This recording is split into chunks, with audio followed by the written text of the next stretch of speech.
How to fix Ethernet, wired, problems in Windows 11. Sure, I can help you with that.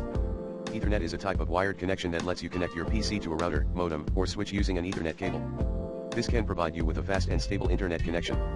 However, sometimes you may encounter problems with your Ethernet connection, such as no internet access, limited access, unidentified network, or slow speed. Here are some possible reasons and solutions for this problem. The Ethernet cable is unplugged or damaged. You need to make sure that the Ethernet cable is securely plugged into your PC and the router, modem, or switch. You also need to check if the cable is kinked, stripped, or frayed and replace it if necessary. The network adapter driver is outdated or corrupted.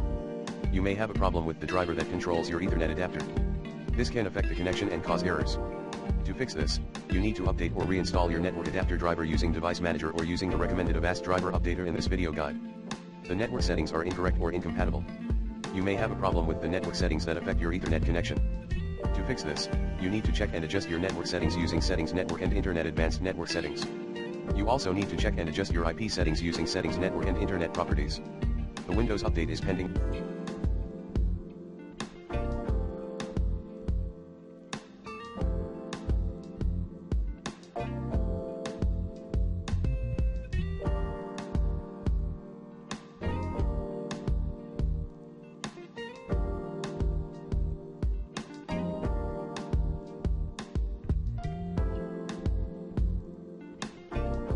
Or incompatible.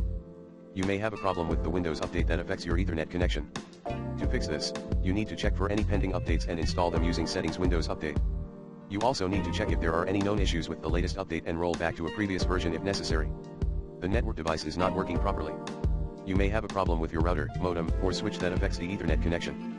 To fix this, you need to power cycle your device by unplugging it for 5 minutes and then plugging it back in.